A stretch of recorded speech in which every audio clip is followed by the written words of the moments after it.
نحمده ونستعينه ونستغفره ونعوذ بالله من شرور أنفسنا ومن سيئات أعمالنا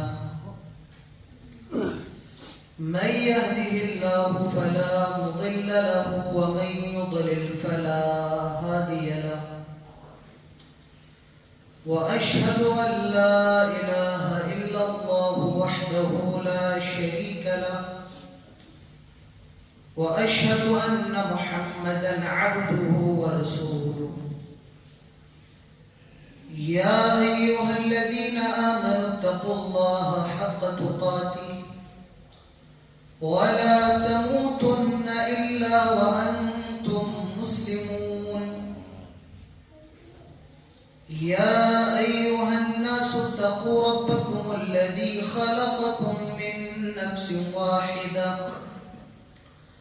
وخلق منها زوجها وبث منهما رجالا كثيرا ونساء واتقوا الله الذي تساءلون به والأرحام إن الله كان عليكم رقيبا يا أيها الذين آمنوا اتقوا الله وقولوا قولا سديدا يصلح لكم أعمالكم ويغفر لكم ذنوبكم ومن يطع الله ورسوله فقد فاز فوزا عظيما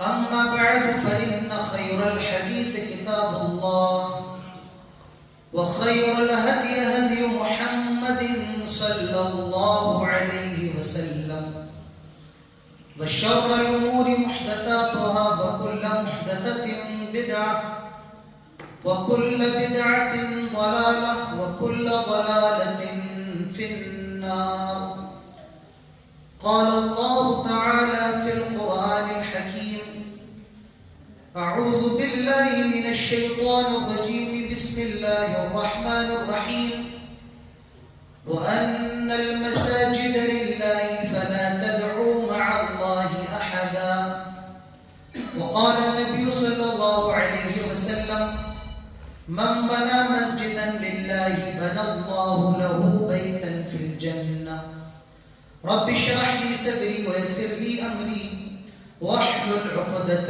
من لساني يفقه قولي اللهم أرنا الحق حقا وارزقنا اتباعه وأرنا الباطل باطلا وارزقنا اجتنابه. قابل عزت حضرات جمعہ،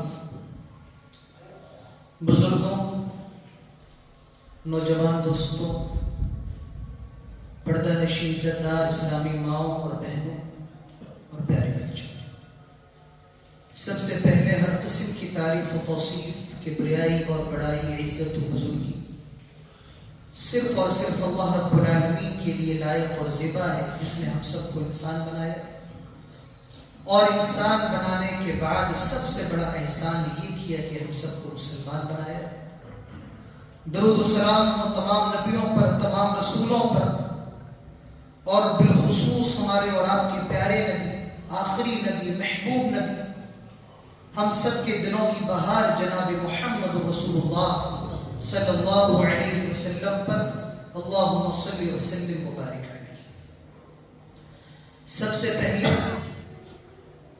میں آپ سب کو یہ وصیت کرتا ہوں کہ اللہ تعالیٰ کا تقوی اختیار کریں اور دعا کریں اللہ تعالیٰ ہم سب کو کہنے، سننے اور اس کے بعد عمل کرنے کی توفیق نصیب فرمائے۔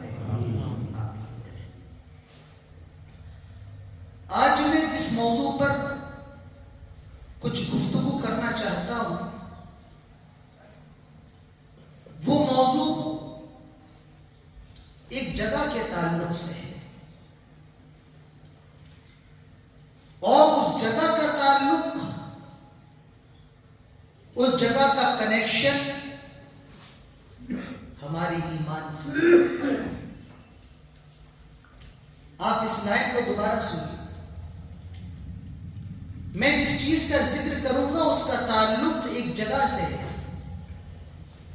اور اس جگہ کا تعلق ہمارے ایمان سے ہے، اور وہ چیز کیا ہے؟ وہ چیز ہے مسجد کی تعمیر کرنا، مسجد کو آباد کرنا۔ اس کا تعلق ہمارے ایمان سے کیوں ہے؟ یہ میں نہیں کہتا ہوں، بلکہ اللہ تعالیٰ فرماتا ہے کیا؟ انما يعمر مساجد اللہ من آمن باللہ والیوم الآخر، اور اللہ تعالیٰ کی مسجدوں کو وہ لوگ آباد کرتے ہیں۔ اللہ نے مسجد کی اضافت اپنی طرف کی، یہ نہیں کہا کہ مسجد، بلکہ مسجد کو اپنی طرف اللہ تعالیٰ نے اپنی طرف اضافت کر کے فرمایا مسجد اللہ، اللہ کی مسجد، اللہ کی مسجد۔ تو اللہ کی مسجد کو جو لوگ آباد کرتے ہیں، کون لوگ؟ وَأَنَّ الْمَسَاجِدَ إِنَّمَا يَعْمُرُ مَسَاجِدَ اللَّهِ مَنْ آمَنَ بِاللَّهِ، اللہ کے گھروں کو وہ لوگ آباد کرتے ہیں جو اللہ تعالیٰ پر ایمان رکھتے ہیں، وَالْيَوْمِ الْآخِرِ، اور جو قیامت کے دن پر ایمان رکھتے ہیں۔ اللہ نے ایمان کا کنیکشن مسجد سے کر دیا۔ مسجد یہ ہمارے ایمان کی کسوٹی ہے، اور جب بھی کوئی اسلامی سماج بنتا ہے، اسلامی معاشرہ بنتا ہے، سب سے پہلے وہاں پر مسجد کی بنیاد ڈلتی ہے۔ اللہ کے نبی صلی اللہ علیہ وسلم نے جب مکہ سے مدینہ کی طرف ہجرت فرمائی، اور آپ نے مدینہ کی جو سب سے پہلی وادی کے اندر قیام کیا، ہم سب کو پتا ہے قبا، وہاں ایک مسجد کی بنیاد رکھی، اس مسجد کا نام مسجد قبا تھا۔ اللہ کے نبی صلی اللہ علیہ وسلم جب قبا کے بعد مدینہ تشریف لے گئے، تو آپ نے سب سے پہلے اپنے لیے مکان نہیں بنایا، آپ نے سب سے پہلے اپنے لیے گھر نہیں بنایا، سب سے پہلے جس چیز کا قیام کیا وہ بھی ایک مسجد تھی، اور اس مسجد کو ہم سب کہتے ہیں آج مسجد نبی رسول۔ اس مسجد کی سٹوری کیا ہے؟ جہاں اللہ کے نبی کی اونٹنی بیٹھی، آپ نے پتا کیا یہ زمین کس کی ہے؟ دو لڑکے تھے، سہل اور سہیل، یتیم تھے۔ اللہ کے نبی نے کہا میں اس پر مسجد بنانا چاہتا ہوں۔ ان دونوں بچوں نے کہا اللہ کے رسول وقف ہے اللہ کی، ہم دینے کے لیے تیار ہیں۔ اللہ کے نبی نے فرمایا نہیں، میں قیمت لوں گا، فری میں نہیں لوں گا، کیونکہ اللہ کے نبی رحمت للعالمین تھے، آپ کو پتا بچے یتیم ہیں۔ آپ نے فرمایا میں قیمت لے کر کے لوں گا، اس طریقے سے نہیں لوں گا۔ آپ نے بازار میں پتا کیا، ذرا زمین کا ریٹ معلوم کرو، اور جو ریٹ تھا آپ نے اسی کے مطابق پیسہ دے دیا۔ یہاں دو چیزیں معلوم ہوئی کہ سب سے پہلے جب اسلامی سماج بنے، اسلامی سوسائٹی بنے، تو ہمیں مسجد بنانا چاہیے، اور دوسری بات یہ معلوم ہوئی کہ مسلمانوں کو مسجد کی تعمیر میں بڑھ چڑھ کر کے حصہ لینا چاہیے۔ وہ تیار ہو گئے کہ ہم ایسے ہی زمین دینے کے لیے تیار ہیں۔ جو بات مجھے بعد میں کہنا تھی میں شروع میں کہہ دیتا ہوں۔ اب آپ مکرانہ سے ہیں، بڑے پیسے والے مسلمان ہیں ماشاءاللہ، مسجدیں بہت شاندار ہیں۔ ہندوستان میں آپ جائیں، کچھ ایسی جگہیں بھی ہیں کہ جہاں آپ مسجدوں کے باہر دیکھیں گے دو لوگ بڑا سا بکسا لے کر کے بیٹھے ہیں، اور ایک مائک لگا اور اعلان ہو رہا ہے مسجد کا چندہ کرو، مسجد کا چندہ کرو۔ یہ ہمارے لیے شرم کی بات ہے کہ ہم اللہ تعالیٰ کا گھر بنائیں اور اس کے لیے بھکاریوں کی طرح بھیک مانگیں۔ ہمارا کردار تو یہ ہونا چاہیے کہ کوئی مانگنے نہ آئے، اس سے پہلے ہم اور آپ دینے کے لیے آگے بڑھ جائیں۔ ہمارا طریقہ تو یہ ہونا چاہیے۔ اگر ہمارا یہ نیت ہے کہ کوئی آئے گا لوگ دیں گے، کوئی آئے گا تب دیں گے، دکھا کر کے دیں گے، رسید میں نام لکھوا کر کے دیں گے، تو یاد رکھیے میرے بھائیوں پھر آپ کے دینے کا کوئی مطلب نہیں ہے۔ اللہ تعالیٰ نیت دیکھتا ہے، اللہ تعالیٰ آپ کے پیسے کو نہیں دیکھتا ہے۔ اللہ کے رسول فرماتے ہیں ایک آدمی 1 درہم خرچ کرے، 1 روپیہ مثال کے طور پر، اور ایک آدمی 100 روپے خرچ کرے، 100 درہم۔ اللہ کے نبی نے پوچھا بتاؤ ان دونوں میں سب سے زیادہ کس نے خرچہ کیا؟ کہا اللہ کے رسول 100 روپے 100 درہم والے نے۔ اللہ کے نبی نے فرمایا لیکن اللہ کے نزدیک جس کی ویلیو ہے وہ 1 درہم والا ہے۔ کہا یہ کیسے؟ اللہ کے نبی نے فرمایا کہ دیکھو ایک آدمی کے پاس بس 2 درہم کے 2 روپے تھے، اس نے 1 روپیہ اللہ کے راستے میں دیا، اب وہ 1 روپیہ نہیں ہے، اس کو پرسنٹیج میں دیکھو، یعنی کہ اس نے 50% اللہ تبارک و تعالیٰ کے راستے میں دے دیا۔ اور کسی کے پاس 100 درہم ہے، اس نے 1 درہم دیا یعنی 1% دیا، تو اللہ تبارک و تعالیٰ کے نزدیک اس کی ویلیو زیادہ ہے جو درہم میں سے 2 درہم میں سے 1 درہم دے دے، کیونکہ وہ 50% دے رہا ہے، اور جو 100 روپے میں سے 1 دے وہ 1% دے رہا ہے۔ اللہ تعالیٰ پیسے کو، اللہ تعالیٰ لباس کو، اللہ تعالیٰ عہدوں کو نہیں دیکھتا ہے، اللہ تعالیٰ کچھ دیکھتا ہے تمہارے دلوں کو۔ ان اللہ لا ينظر الى صورکم ولا الى اجسامکم ولكن ينظر الى قلوبکم۔ اللہ تعالیٰ تمہارے چہرے، تمہارے جسم، تمہارے مال و دولت کو نہیں دیکھتا ہے، بلکہ وہ کیا دیکھتا ہے؟ تمہارے دلوں کو دیکھتا ہے۔ تو جب بھی کوئی سماج بنتا ہے سب سے پہلے مسجد کی تعمیر ہوتی ہے۔ اور میں آپ کو ایک بات بتاؤں، اس دھرتی کے اوپر سب سے پہلے مسجد بنائی گئی۔ اللہ کے نبی صلی اللہ علیہ وسلم کے ایک صحابی ہیں حضرت ابو ذر رضی اللہ عنہ، وہ اللہ کے نبی سے سوال کرتے ہیں ایو مسجد وضع فی الارض اولا، آئے اللہ کے نبی یہ بتائیں اس دھرتی کے اوپر سب سے پہلے کون سی مسجد بنائی گئی؟ آپ نے فرمایا المسجد الحرام، سب سے پہلے مسجد حرام کو بنایا گیا، خانہ کعبہ کو بنایا گیا۔ صحابی پھر دوسرا سوال کرتے ہیں آئے اللہ کے نبی مسجد حرام کے بعد کون سی مسجد بنائی گئی؟ آپ نے فرمایا مسجد اقصی، کم بینہما، ان دونوں کے درمیان فاصلہ کتنا ہے؟ اللہ کے نبی صلی اللہ علیہ وسلم نے فرمایا 40 سال کا فاصلہ ہے۔ پہلے مسجد حرام کو بنایا گیا، اس کے 40 سال کے بعد مسجد اقصی کو بنایا گیا۔ تو دھرتی کے اوپر بننے والی سب سے پہلی مسجد ہے۔ اور ایک بات میں آپ کو اور بتاؤں، ایک مسجد تو دنیا کے اندر خانہ کعبہ ہے، اس کے بالکل اوپر 7ویں آسمان پر بھی ایک مسجد ہے۔ ایک مسجد تو یہاں ہے اور ایک مسجد 7ویں آسمان کے اوپر ہے۔ اس مسجد کے اندر بالکل خانہ کعبہ، اللہ کے نبی فرماتے لو خر لخر علیہا، اگر وہ گر گیا تو بالکل خانہ کعبہ کے اوپر گرے گا، کیونکہ بالکل اوپر ہے۔ یہاں 5 وقت کے نمازی ہیں ہم لوگ، کوئی دقت نہیں، ابھی اور لوگ آئے کہ مسجد کے اندر کافی جگہ ہے، بیسمنٹ یہ بھی خالی، اوپر کا فلور بھی خالی ہے۔ اللہ کے نبی فرماتے ہیں کل یوم 70,000 ملک، ہر روز 70,000 فرشتے اس کے اندر جاتے ہیں، اس کا طواف کرتے ہیں، اور ایک فرشتہ اگر ایک بار کر لے لا یعودون، پھر کبھی اس کا نمبر ہی نہیں آ سکتا ہے، پھر کبھی اس کی باری ہی نہیں آ سکتی۔ یہ بیت معمور کا ہے۔ ایک مسجد یہاں ہے، 7ویں آسمان پر بھی مسجد۔ تو اسلام کے اندر مسجد کی بہت اہمیت ہے، اور جتنی زیادہ اہمیت اسلام کے اندر مسجد کی، اتنی ہی زیادہ اہمیت اسلام کے اندر مسجد بنانے کی۔ اللہ کے نبی صلی اللہ علیہ وسلم فرماتے ہیں من بنا مسجدا بنا اللہ لہ بیتا فی الجنہ، جو آدمی دنیا کے اندر مسجد بنائے، اور کس لیے بنائے؟ خالص اللہ تعالیٰ کے لیے بنائے، اللہ تعالیٰ کو راضی کرنے کے لیے، اللہ تعالیٰ کو خوش کرنے کے لیے بنائے۔ اللہ کے نبی صلی اللہ علیہ وسلم فرماتے ہیں بنا اللہ لہ بیتا فی الجنہ، اللہ تعالیٰ جنت میں اس کے لیے گھر بناتا ہے۔ تم یہاں اللہ کا گھر بناؤ، اللہ تعالیٰ جنت میں تمہارا گھر بناتا ہے۔ جزا من جنس العمل، جیسا یہاں کرو گے اللہ تبارک و تعالیٰ ویسے ہی پھل اور ویسے ہی نتیجہ اور ویسے ہی اللہ تبارک و تعالیٰ آپ کے لیے جنت میں کرتا ہے۔ نہیں مولانا صاحب، ہم تو ہمارے تو 200 روپے پر ڈے کی مزدوری ہے، ہم یہ نیکی کیسے پا پائیں، ہم اس نیکی تک کیسے پہنچ پائیں؟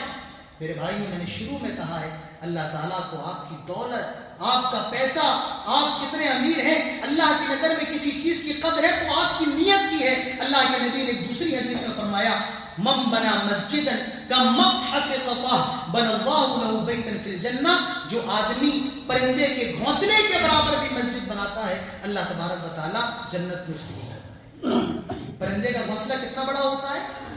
نماز پڑھنا تو دور کی بات، ہمارا سر بھی نہیں آ پائے گا اس گھونسلے کے اندر، لیکن اللہ کے نبی کے بتانے کا مقصد یہ تھا، آپ یہ بتانا چاہتے تھے اگر ایک اینٹ بھی مسجد کی تعمیر میں لگائی تو وہ اینٹ بھی تمہارے لیے جنت میں گھر بنا سکتی ہے۔ ایک اینٹ تو دور کی بات ہے، اگر مزدوری جا کر کے کر لی تو وہ مزدوری بھی اللہ تبارک و تعالیٰ کی یہاں تمہاری اللہ جنت کے اندر تمہارے لیے گھر بنا سکتی ہے۔ ارے مسجد کا مقام، مسجد کی تعمیر تو دور کی چیز ہے، مسجد کی صفائی کرنا، مسجد کے اندر جھاڑو مسجد کی لیٹرین صاف کرنا یہ صرف خادم کی ذمہ داری نہیں، ہم سب کی ذمہ داری ہے، چھوٹا موٹا کام تھوڑی ہے۔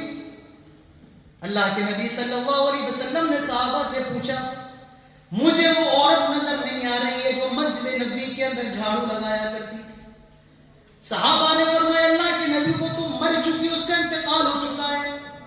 آپ صلی اللہ علیہ وسلم نے فرمایا تو تم لوگوں نے مجھے بتایا کیوں نہیں؟ کہا رات میں ہی دفن کر دیا۔ امام کائنات صلی اللہ علیہ وسلم نے فرمایا مجھے اس کی قبر پر لے جاؤ۔ اللہ کے نبی اس کی قبر پر گئے اور آپ نے دعائے مغفرت فرمائی۔ اس عورت کو یہ اللہ کے نبی صلی اللہ علیہ وسلم نے جو مغفرت کی دعا کی یا اپنے جنازے کی نماز پڑھی، اس عورت کے کام کی وجہ سے، اور وہ کام یہ تھا کہ وہ مسجد کی صفائی کیا کرتی تھی۔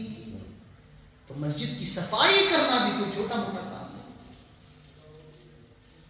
اللہ کے نبی صلی اللہ علیہ وسلم فرماتے ہیں تم مسجد میں اگر کسی کو آتا جاتا دیکھ لو تو تم اس کی ایمان کی گواہی دے دینا۔ مسجد یہ مسلمانوں کا مرکز ہے۔ کوئی آدمی کتنا بڑا دیندار اپنے آپ کو بلے دین کی باتیں کرے، رسول کی باتیں کرے، قرآن کی باتیں کرے اور وہ مسجد میں نہ آئے تو میرے بھائیوں اس کا ایمان خطرے کے اندر ہے۔ آدمی مسجد میں نہ آئے، آج ایک ٹرینڈ اور چل رہا ہمارے اور آپ کے گھروں کے اندر نماز پڑھنا، گھروں کے اندر۔ ارے بھائی فرض نماز مسجد کے اندر پڑھنا ہے آپ کو، سنت تو آپ کو گھر پہ پڑھنا ہے، گھر پہ پڑھنا افضل ہے۔ اللہ کے نبی صلی اللہ علیہ وسلم فرماتے ہیں افضل الصلاۃ المرء فی بیتہ الا المکتوبہ، آدمی کی سب سے بہتر نماز اس کی گھر کے اندر ہے، الا المکتوبہ، لیکن فرض نماز کے علاوہ، یعنی اس کو فرض نماز تو مسجد میں پڑھنا ہے لیکن سنت وغیرہ وہ اپنے گھر کے اندر۔ ہم اور آپ کہتے ہیں کوئی ایسا بزنس ہو کہ ہم گھر بیٹھے رہیں اور پروفٹ آتا ہے۔ ہم سب کی یہ تمنا ہے کہ ایسا بزنس ہو شٹر کھولنے کی ضرورت نہ پڑے، محنت کرنے کی ضرورت نہ پڑے، ایک بار انویسٹمنٹ کر دو اور پیسہ آتا ہے۔ ایک انویسٹمنٹ اور ہے، اور وہ انویسٹمنٹ ہے ثواب کا، ون ٹائم انویسٹمنٹ۔ ثواب کب تک؟ مرتے دم تک مر جاؤ گے اس کے بعد بھی ثواب ملتا رہے گا۔ اللہ کے نبی صلی اللہ علیہ وسلم فرماتے ہیں آدمی جب مر جاتا ہے تو 7 طریقے ایسے ہیں کہ اس کو ثواب ملتا رہتا ہے۔ 7 طریقے کیا؟ علم علمہ و نشرہ، کسی آدمی کے پاس علم تھا اور وہ اپنے علم کو پھیلاتا رہا، لوگوں کو سکھاتا رہا، مرنے کے بعد بھی اس کو ثواب ملتا رہے گا۔ میں ابھی آدھے گھنٹے میں آپ سے تھوڑی بہت گفتگو کرنے والا ہوں، 15 منٹ تو نکل چکے ہیں، 15 منٹ اور باقی ہیں۔ میری ایک بات بھی آپ کے دل پر اثر انداز ہو گئی یا کسی کام میں آپ کی رہنمائی کے لیے اچھی ثابت ہوئی تو مرنے کے بعد بھی مجھے اس کا ثواب ملتا رہے گا، کیونکہ وہ آپ کو میرے ذریعے معلوم چلی ہے۔ آپ کو نماز پڑھانے والے امام صاحب درس بھی دیتے ہوں گے، آپ کے بچوں کو مکتب پڑھاتے ہوں گے، وہ چلے جائیں تب بھی ان کا ثواب ملتا رہے گا۔ اللہ کے نبی صلی اللہ علیہ وسلم فرماتے ہیں علم پھیلایا، لوگوں کو علم دیا، مرنے کے بعد بھی اس کا ثواب ملتا رہے گا۔ اور ولد صالح، نیک اولاد چھوڑ کے گیا، نیک اولاد بھی اس کے جانے کے بعد اگر خیر کا کام کرتی ہے، اپنے والدین کے لیے دعائیں کرتی ہے، مرنے کے بعد بھی آدمی کو ثواب ملتا ہے۔ ذرا ہم غور کریں اس بات پہ، یہ موضوع موجودہ وقت کا بہت حساس موضوع ہے، ہونا تو یہ چاہیے تھا کہ میں اس پر اور اس موضوع پر اکثر گفتگو کروں، لیکن چونکہ وقت کی قلت ہے، آج ذرا ہم اپنی اولاد کو دیکھیں کہ آج ہماری اولاد کس ڈگر پر چل رہی ہے۔ ہمارے بچے نہ تو قرآن پڑھنے کے، نہ نماز پڑھنے کے، نہ داڑھی رکھنے کے، ان کا وقت انسٹاگرام کے اندر جا رہا ہے، ان کا وقت فیس بک اور موبائل اسکرول کرنے میں جا رہا ہے۔ میرے بھائیوں حالات اپنی اولاد کو نیک بناؤ، اگر یہ چاہتے ہو کہ مرنے کے بعد بھی نیکیاں اور ثواب ملتا رہے، اپنے بچوں کو نیک بناؤ، اپنے بچوں کو عالم بناؤ۔ ارے 10,000 روپے 12,000 روپے کمائے گا، ایک چیز یاد رکھیے، عالم کتنا بھی غریب کیوں نہ ہو لیکن عالم ہمیشہ اپنے ماں باپ کے ساتھ اس نے سلوک کرتا ہے۔ غیر عالم 100 میں سے 80% ماں باپ کے ساتھ حسن سلوک نہیں کرتے، اور علماء 100 میں سے 99% علماء کا یہ مزاج ہے کہ وہ اپنے ماں باپ کے ساتھ احسان کرتے ہیں، اپنے ماں باپ کے ساتھ حسن سلوک کرتے ہیں۔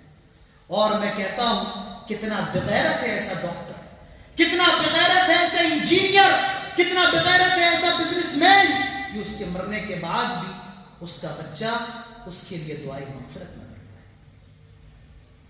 خوب پیسہ کما لیا لیکن بچہ جنازے میں اللہم اغفر لحینا ومیتنا وشاہدنا وغائبنا یہ نہ پڑھ پائے تو کس بات کا پیسہ؟ میرے بھائیوں، اپنے بچوں کم سے کم جو بیسک تعلیم ہے دین کی وہ تو دلواؤ۔ میں نہیں جانتا ہوں آپ کے یہاں کا کیا مزاج ہے، لیکن جہاں کا میں رہنے والا ہوں اور جو میرا مشاہدہ ہے، جب جنازے کی نماز ہوتی ہے کچھ لوگ تو بیچارے نماز پڑھتے ہیں، کچھ لوگ اچھی خاصی تعداد میں پیچھے کھڑے رہتے ہیں۔ کیوں؟ ناپاک ہے، پاک نہیں ہے جنازے کی نماز۔ یہ ہمارا حال ہے کہ آج ہماری اولاد پاک بھی نہیں رہتی ہے، آج ہماری اولاد ہماری جنازے کی نماز بھی نہیں پڑھ سکتی ہے، اس کو پتہ نہیں تکبیر میں کیا پڑھا جائے گا، دعا کیسے پڑھی جائے گی، وہ سنت کے مطابق ہمارے لیے مغفرت کی دعا بھی نہیں کر سکتی۔ تو اللہ کے نبی صلی اللہ علیہ وسلم فرماتے ہیں آدمی نیک اولاد چھوڑ کے گیا اور وہ نیک اولاد جو بھی خیر کا کام کرے گی اس کا ثواب بھی ماں باپ کو ملے گا، دعا کرے گی ماں باپ کو۔ اور اللہ کے نبی صلی اللہ علیہ وسلم فرماتے ہیں کوئی قرآن کا نسخہ چھوڑ کے گیا اور اس کی اولاد اس کو پڑھے، لوگ اس کو پڑھے، تو مرنے کے بعد بھی اس کو ثواب ملتا ہے۔ میں آپ سے ایک بات کہنا چاہتا ہوں، میں نے ابھی اپنے ساتھیوں سے بھی کہا ہے کہ زندگی کے اندر یہ ایک نیکی کر دو، ایک نیکی ضرور کرو۔ ایسے تو ہم خوب نیکیاں کرتے ہیں، بہت سی نیکیاں، ایک نیکیاں نہیں کرتے، اور وہ کیا ہے کہ قرآن کو خریدو اپنے ہاتھ سے اور کسی اور کو دے دو یا اپنے گھر کے اندر لے آؤ۔ ہم اور آپ بس سعودی کا جو فری والا قرآن آتا ہے اس پر ڈیپینڈ رہتے ہیں، قرآن کے لیے روپیہ خرچ کرنے کو تیار نہیں۔ مولانا صاحب وہ تفسیر آئی کہ ہمیں دے دیجیے گا، ایمبیسی سے سعودی سے یہ حالات ہے۔ میرے بھائی یہ نیکی کرو، لوگوں تک قرآن پہنچاؤ، اپنے پیسوں سے خرید کر آپ مر جائیں گے اور اس کے قرآن کی تلاوت ہوگی تب بھی اس کا ثواب انشاءاللہ العزیز آپ کو ملے گا۔ اور ایک چیز کہ مرنے کے بعد ہی ثواب ملے گا، وہ چیز کہ اللہ کے نبی صلی اللہ علیہ وسلم فرماتے ہیں وَمَسْجِدًا بَنَاهُ، کوئی مسجد بنا کر کے گیا ہے دنیا کے اندر، مسجد اس کے مرنے کے بعد بھی اس کو ثواب ملتا رہے گا۔ میرے بھائیوں، بلڈنگیں ختم ہو جاتی ہیں، آپ ایک بلڈنگ بنائیں، 10 سال کے بعد آپ کو پیسے کی ضرورت ہے، آپ وہ بلڈنگ کسی اور کو بیچ دیں گے، دوسرا خرید لے گا، وہ کسی اور کو بیچ دے گا، وہاں پر بیئر بار کا ٹھیکہ بھی کھل سکتا ہے، وہاں پر زنا کا اڈا بھی قائم ہو سکتا ہے۔ لیکن مسجد ایک ایسی جگہ ہے جہاں مسجد بنا دی جائے پھر قیامت تک وہاں پر مسجد ہی رہتی ہے۔ ایک بار اگر مسجد کا قیام ہو جائے مسجد ہی رہتی ہے، بازاروں کی رونقیں ختم ہو جاتی ہیں، مارکیٹ کی چمچماہٹ ختم ہو جاتی ہے، لیکن مسجد قیامت تک باقی رہنے والی چیز ہے۔ مسجد بنانا یہ نبیوں کی سنت ہے۔ جب آپ خانہ کعبہ جائیں گے تو وہاں پر ایک پتھر ہے اور اس پتھر پر پاؤں کا نشان ہے۔ کس کا نشان ہے؟ پاؤں کا۔ کس کے پاؤں کا؟ حضرت ابراہیم علیہ السلام کے پاؤں کا نشان ہے۔ اور وہ کیا کر رہے تھے؟ اس پتھر پر کھڑے ہو کر خانہ کعبہ کو تعمیر کر رہے تھے۔ وَإِذْ يَرْفَعُ إِبْرَاهِيمُ الْقَوَاعِدَ مِنَ الْبَيْتِ وَإِسْمَاعِيلُ، اور یاد کرو جب ابراہیم خانہ کعبہ کی دیواریں اٹھا رہے ہیں اور ان کا بیٹا بھی ان کی مدد کر رہا ہے، نیک کام میں ہم آگے ہو، ہماری اولاد پیچھے رہی ہے، کیسے ہو سکتا ہے؟ ہم نماز پڑھنے کے لیے آئے، ہمارا 18 سال کا بچہ فجر کی نماز میں سویا ہوا ہو۔ میرے بھائیوں، جب آپ جنت کی طرف دوڑ رہے ہیں تو اپنی اولاد کو جہنم کی طرف کیوں دھکیل رہے ہیں؟ جب ہم جنت کے لیے بے قرار ہیں تو اپنی اولاد کے لیے جہنم کے راستے کیوں کھول رہے ہیں؟ حضرت ابراہیم علیہ السلام خود خانہ کعبہ کی دیواریں اٹھا رہے ہیں اور بیٹا بھی ساتھ میں اٹھا رہا ہے، دونوں باپ بیٹے مل کر کے خانہ کعبہ کو بنا رہے ہیں اور دعا کر رہے ہیں ربنا تقبل منا، اے ہمارے رب اس کو قبول فرما لے۔ نیکی کرنا کسے کہتے ہیں؟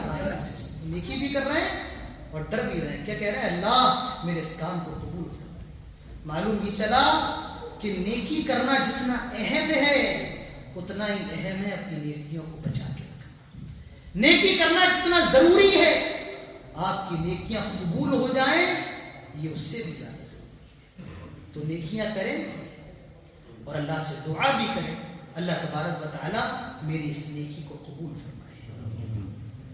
مسجد شہر کے اندر سب سے شاندار ہوتی ہے. اللہ کے نبی صلی اللہ علیہ وسلم فرماتے ہیں احب البلاد الى اللہ مساجدها. اللہ کو شہروں میں سب سے زیادہ پسند مسجدیں ہیں.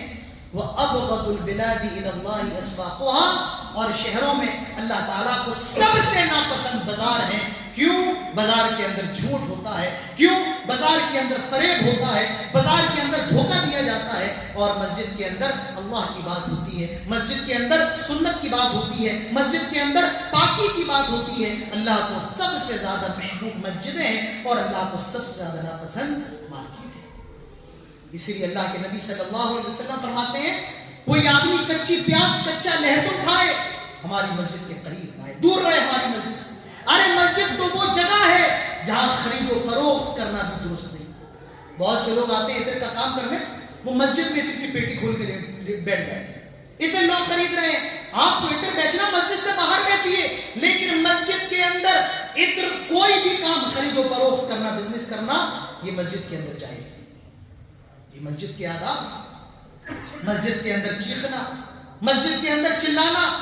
اسی طریقے سے میرے بھائیوں گری پڑی چیز کا مسجد کے اندر اعلان کرنا یہ بھی درست ہے. تو ہمیں مسجد کی تعمیر کرنا ہے, مسجدیں بنانا ہے, لیکن ایک چیز کا خیال کریں. مسجد بنانے کے بہت سے مقاصد ہیں, لیکن مسجد بنانے کے مقاصد میں بہت بڑا مقصد یہ ہے کہ مسجد میں اللہ تبارک و تعالیٰ کی عبادت ہو, مسجد میں نماز پڑھی جائے.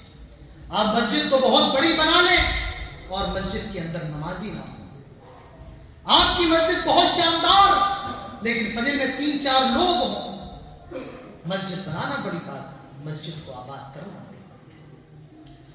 اللہ تعالیٰ فرماتا ہے اللہ کی مسجدوں کو وہ لوگ آباد کرتے جو اللہ پر اور قیامت کے دن پر ایمان رکھتے ہیں. اگر اپنی مسجدوں کو ہم آباد نہیں کریں گے تو اور کون کرے گا؟ اگر اپنی مسجدوں میں ہم نماز پڑھنے نہیں آئیں گے تو کون آئے گا؟ مسجدوں کو عالیشان بنا لینا یہ کمال نہیں, مسجدوں کو آباد کرنا یہ کمال ہے. ایک شاعر کہتا ہے مسجد تو بنا دی شب بھر میں ایمان کی حرارت والوں نے, من اپنا پرانا پاپی ہے برسوں میں نمازی بن نہ سکا. مسجد کو شاندار بنا لینا, جاندار بنا لینا یہ بڑی بات نہیں, بلکہ مسجد کو آباد کرنا یہ بڑی بات ہے. تو میرے بھائیوں میں مسجد بھی بنانا ہے اور مسجد بنانے کے ساتھ ساتھ مسجد کو بھی آباد کرنا ہے, یہ بھی ہماری ذمہ داری ہے. اور اگر آپ مسجد کو آباد نہیں کر سکتے ہیں, اگر آپ مسجد میں نماز پڑھنے نہیں آ سکتے ہیں تو میں کچھ نہیں کہوں گا. اللہ کے نبی صلی اللہ علیہ وسلم فرماتے ہیں من ترک الصلاة متعمدا فقد کفر. جو آدمی جان بوجھ کے نماز چھوڑ دے فقط کفر, گویا کہ وہ کافر ہو گیا. کچھ لوگ اس حد, کچھ علماء نے یہاں تک فتویٰ دیا, باقاعدہ سعودی عرب کے علماء کا فتویٰ ہے کوئی آدمی اگر بے نمازی ہے اور جان بوجھ کر نماز چھوڑتا ہے ایسا آدمی دائرہ اسلام سے خارج ہے. مسلمانوں قبرستان میں بھی دفن نہیں کرنا چاہیے. اس کی بیوی کو چاہیے کہ طلاق لے لے, کیونکہ یہ جب نماز کا پابند نہیں ہے. اللہ کے نبی نے کسی چیز کے بارے میں اتنے سخت جملے نہیں فرمائے, لیکن نماز چھوڑنے والوں کے بارے میں فرمایا کہ میرا جی چاہتا ہے میں تلاش کروں مدینے کی گلیوں میں کون ہے جو عشاء کی نماز میں اپنے گھر پر ہے, میرا جی چاہتا میں آگ لگاؤں. جبکہ شریعت کے اندر آگ کا عذاب حرام ہے, لیکن ہمارے نبی نے اتنے سخت جملے کہے میرا جی چاہتا ہے میں اس کے گھر کو آگ لگاؤں. تو مسجد کی تعمیر کریں, لیکن ساتھ ہی ساتھ مسجد کے جو مقاصد ہیں کہ مسجد کو آپ آباد کریں. مسجد صرف مسجد نہیں. اللہ کے نبی صلی اللہ علیہ وسلم جب کوئی لشکر روانہ کرتے, جب اللہ کے نبی سفر پر جاتے تو آپ مسجد سے شروعات کرتے, اور اللہ کے نبی صلی اللہ علیہ وسلم جب کوئی لشکر بھیجتے تو مسجد سے, اور جب اللہ کے نبی صلی اللہ علیہ وسلم کسی سفر سے لوٹ کر کے آتے تو آپ سب سے پہلے مسجد میں آتے. ارے صحابہ اکرام پڑھتے تھے مسجد نبوی کے اندر, ایک چبوترا تھا صفہ, وہاں پر صحابہ اکرام تعلیم حاصل کرتے تھے. تو مسجد صرف نماز کی جگہ نہیں، مسجد سے اور بھی کام ہو سکتے ہیں، لیکن مسجد کا جو بنیادی مقصد ہے وہ نماز قائم کرنا ہے۔ تو یہ مسجد کی فضیلت اسلام کے اندر کیا ہے، مسجد کی تعمیر کرنا اسلام کے اندر، بس ایک جملہ کہوں گا میرے بھائیوں، آپ چلے جائیں گے لیکن نیکی آپ کو برابر مرنے کے بعد بھی ملتی رہے گی اگر مسجد تعمیر کر کے گئے یا مسجد کی تعمیر میں آپ کا حصہ لیا۔ اب میں جس چیز کے لیے یہاں پر آیا ہوں، میں جے پور کے اندر ایک جگہ ہے جھوٹ واڑا، پورے جے پور کے اندر صرف 5 مسجد اہل حدیثوں کی، صرف 5 مسجد، اور حقیقت یہ ہے، میں آپ کے ممبر سے کہہ رہا ہوں، میں وہاں بھی کہتا ہوں، میں جے پور کے اہل حدیثوں سے مطمئن نہیں، آپ سے مطمئن ہوں، جودھ پور کے اہل حدیثوں سے مطمئن ہوں، لیکن جے پور کے اہل حدیثوں سے مطمئن نہیں۔ بہرحال یہ وہ موضوع نہیں۔ تو جے پور کے اندر ایک جگہ ہے جھوٹ واڑا، وہاں 2 مسجد اہل حدیثوں کی، ایک مسجد حمزہ کے نام سے ہے، آپ میں کافی لوگ اس سے واقف بھی ہیں، اور وہ مسجد بنی ہوئی ہے، بیسمنٹ بھی ہے، اوپر مسجد بھی ہے، لیکن وہ مسجد تنگ پڑ رہی ہے، اور میں آپ کو یہ بتاؤں اس مسجد کے اندر نماز پڑھنے والے 20% تو اہل حدیث ہوتے ہیں، اور 20% کے علاوہ جتنے ہیں 80% وہ تمام کے تمام غیر اہل حدیث ہیں۔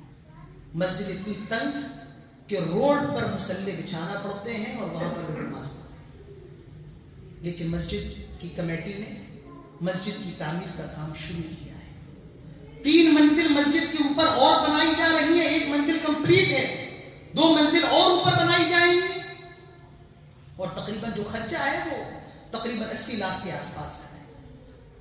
تو اسی وجہ سے انہوں نے مجھے یہاں بھیجا ہے کہ آپ خطبہ بھی دیجیے اور لوگوں سے کہیے کہ وہ اس مسجد کے تعاون میں بڑھ چڑھ کر کے حصہ لیں۔ میں کبھی کہیں چندہ کرنے کے لیے، مجھے پتہ نہیں چندہ ہوتا کیسے اعلان کرتا ہے، ہو سکتا ہے کہ میں اچھے طریقے سے آپ کے سامنے اعلان نہیں کر پایا، لیکن اب آپ کی ذمہ داری ہے کہ مسجد کا بڑھ چڑھ کر تعاون کریں۔ اللہ تبارک و تعالی ہم سب کو اس کی توفیق نصیب فرمائے، اللہ تعالی ہم سب کو مسجد آباد کرنے کی توفیق نصیب فرمائے، اللہ تعالی ہم سب کو مسجد کی تعمیر میں حصہ لینے کی توفیق نصیب فرمائے۔ ایک بات جو میرے ذہن سے نکل گئی وہ اور کہہ دوں، یہ بات میں خواتین کے لیے کہنا چاہتا ہوں، نیکی کے کام کرنا صرف مردوں کی ذمہ داری نہیں بلکہ عورتوں کی بھی ذمہ داری۔ اللہ کے نبی صلی اللہ علیہ وسلم گزر رہے ہیں، آپ نے عورتوں سے فرمایا یا معشر النساء تصدقنا، آئے عورتوں کی جماعت زیادہ سے زیادہ صدقہ کرو۔ کہا اللہ کے نبی کیوں؟ آپ نے فرمایا میں نے جہنم کے اندر سب سے زیادہ تمہاری تعداد کو دیکھا، آئے عورتوں کی جماعت زیادہ سے زیادہ صدقہ کرو، میں نے جہنم کے اندر تمہیں دیکھا ہے، یعنی صدقے کے ذریعے جہنم سے بچو۔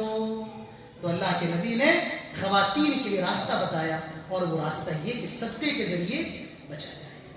تو میں نے آپ سے گزارش کی، میں خواتین سے بھی گزارش کروں گا وہ بھی اس مسجد کے تعاون میں بڑھ چڑھ کر حصہ لیں۔ اللہ تعالی ہم سب کو توفیق نصیب فرمائے، جب تک زندہ رہے توحید اور اسلام پر، خاتمہ ہو تو ایمان پر، آمین۔ اقول قولی ھذا واستغفر اللہ لی ولکم ولسائر المسلمین وما توفیقی الا باللہ وما علینا الا البلاغ وآخر دعوانا ان الحمد للہ رب العالمین۔